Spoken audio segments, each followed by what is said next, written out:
É um prazer estar aqui mais uma vez com vocês para que nós possamos meditar sobre mais um tema semanal. Hoje nós iremos falar sobre a brevidade da vida, mais especificamente sobre o tema A Vida é Breve. E com isso nós iremos usar como fundamento a própria palavra de Deus. Mas a gente não deixa de pensar sobre a vida à luz deste mundo em que nós vivemos. Eu encontrei uma declaração que de alguma forma resume muito o que os homens que não acreditam em Deus ou que não servem a Deus pensam sobre a vida. E eu queria compartilhar com vocês uma frase de Mark Twain, que foi um famoso escritor norte-americano, que até hoje tem sido lido tanto por crianças quanto por adultos. Ele dizia assim: o único presente não envenenado que a vida concedeu é a morte. Você percebe que esse homem tem uma visão muito negativa acerca da vida. Mas quando você olha para as Escrituras, até mesmo para a vida daqueles que viveram de forma bem apertada, com grandes problemas, você percebe que há algo diferente. E isso aconteceu com a vida de Moisés. E a gente tem uma declaração que a gente queria compartilhar e meditar com vocês sobre ela, que é a declaração de Moisés no Salmo 90. No versículo 12, ele diz assim: ensina-nos a contar os nossos dias de tal maneira que alcancemos corações sábios. Essa declaração não me parece ser uma declaração de alguém que tem uma visão negativa acerca da vida, apesar de ter passado por grandes problemas. Um deles foi os 40 anos que Moisés passou no deserto. Esse texto em si nos desperta para algumas coisas que são interessantes, que eu queria compartilhar com vocês aqui.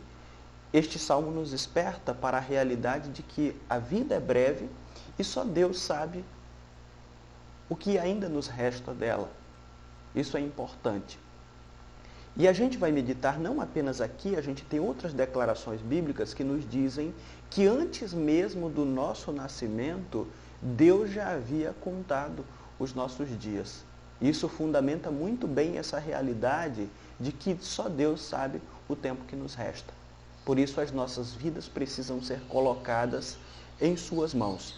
Olhem só o que a Bíblia diz. Outro autor bíblico diz assim: tu criaste o íntimo do meu ser e me teceste no ventre de minha mãe. Meus ossos não estavam escondidos de ti, quando em secreto fui formado e entretecido como nas profundezas da terra. Os teus olhos viram o meu embrião. Todos os dias determinados para mim foram escritos no teu livro antes de qualquer deles existir. Essa declaração está no Salmo de número 139, o versículo 13, o versículo 15 e o versículo 16. Você já parou para pensar o quanto a vida é curta?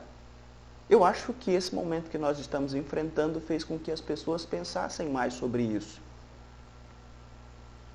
Porque nós estamos eminentemente em perigo e nós só temos uma vida e essa vida, segundo o que a Bíblia diz, é curta. A verdade é que todos nós estamos envelhecendo, isso sem doença, e isso acontece com rapidez. Ainda eu me lembro de quando eu era criança e agora eu já estou com essa idade. Quando a gente medita um pouco sobre isso, a gente vai perceber que a beleza, a força não duram para sempre. Principalmente, há uma velocidade maior quando as nossas vidas não são vividas à luz da sabedoria que Deus nos proporciona. Nós não sabemos o tempo que nós dispomos, porém, nós sabemos que esse tempo é curto. E às vezes as pessoas fazem o possível para acelerar, usando cigarros, usando bebidas alcoólicas, o rancor também, e até mesmo comidas que fazem mal à saúde, podem acelerar esse tempo de vida que nos resta. Eu vi uma reportagem em 2004, em um programa de televisão, que dizia que a cada cigarro que um ser humano fuma, esse ser humano perde 15 minutos de sua vida. Agora já imaginaram se nós juntássemos tudo o que de alguma forma tem prejudicado as nossas vidas, como por exemplo cigarro, bebida, rancor, as drogas ilícitas. Tem vários tipos de coisas que o ser humano tem lançado mão e que infelizmente tem abreviado a sua vida. Outro fato que nós conseguimos enxergar nesse texto é que, como nós não temos condições de vencer os nossos pecados, devemos pedir ajuda a Deus para que possamos não desperdiçar a vida que Ele nos deu. Nós não conseguimos, por nossa própria natureza, viver sem desperdiçar as nossas vidas. E neste salmo nós temos Moisés pedindo a Deus em oração: ensina-nos a contar os nossos dias para que alcancemos o coração sábio. Quando pensamos na brevidade da vida, nós não podemos nos desesperar. Nós percebemos isso nesta oração. Nós devemos pedir a Deus para que possamos viver a vida como Ele quer. E a vida que Deus quer que nós vivamos neste mundo é de forma sábia. Parece que essa visão que o apóstolo Paulo tem também.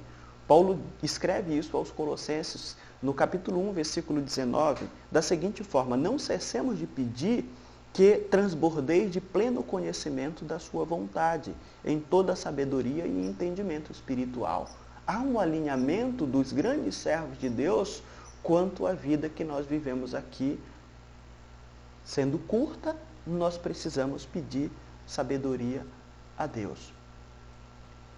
Esta sabedoria que a Bíblia nos fala significa uma inteligência que enxerga além do horizonte de uma vida curta e de uma vida insegura.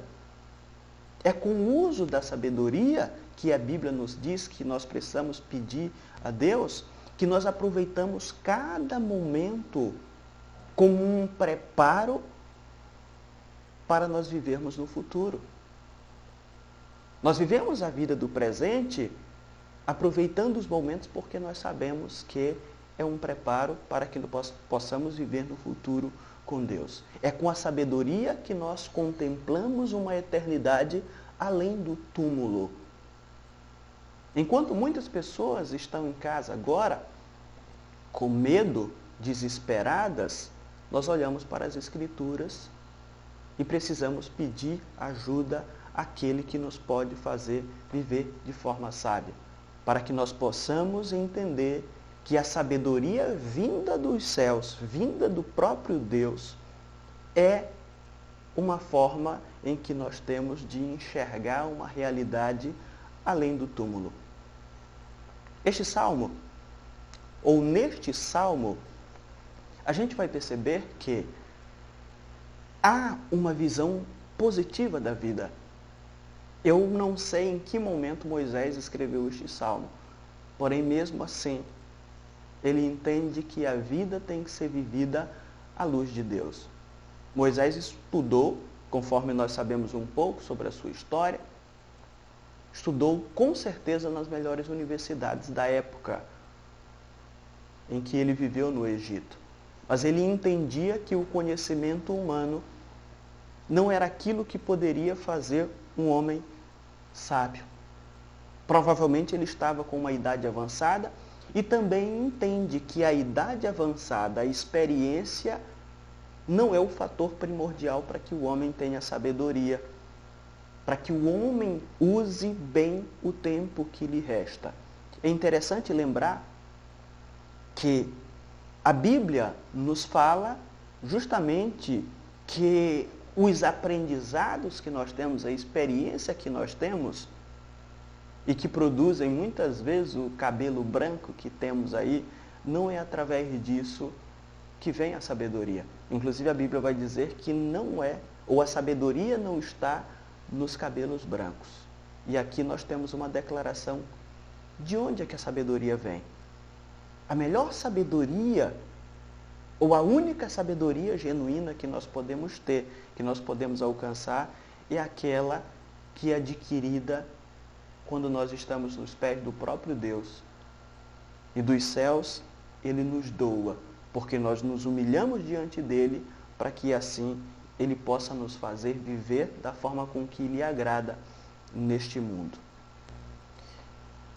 Eu queria encerrar aqui falando para vocês sobre algo que é um exemplo para todos nós. O exemplo chamado Jonathan Edwards, que foi um homem que viveu diante de Deus e nós acreditamos que com sabedoria. Eu queria fazer uma citação direta sobre os descendentes de Jonathan Edwards. A partir do momento em que você vive sabiamente diante de Deus, não apenas você, quanto os seus descendentes podem ser totalmente envolvidos com isso. Jonathan Edwards sabia que a sabedoria celestial valia mais do que dinheiro ou fama. Ele e sua santa mulher tiveram 729 descendentes. Olhem só, dessa família surgiram 300 pregadores, 65 professores universitários, 13 reitores de universidades, 60 autores de bons livros, 2 deputados do Congresso norte-americano e um vice-presidente do país. Que explicação haveria se não fosse a sabedoria que vem do alto? O dom da vida é o mais belo presente divino, principalmente quando esse dom é vivido conforme a sabedoria que vem do alto, sabedoria que vem de Deus. Não esqueçamos disso. Não esqueçamos. Nós não sabemos o tempo que nos resta. Nós não temos capacidades humanas para aproveitarmos o tempo que nos resta. Nós precisamos recorrer a Deus. E quando nós recorremos a Deus, nós precisamos buscar uma coisa. Essa coisa se chama sabedoria, porque só ela vai nos ajudar a entender a vida além de um túmulo. Que o Senhor abençoe a vida de cada um de vocês e que a sua palavra possa trazer ânimo às nossas vidas.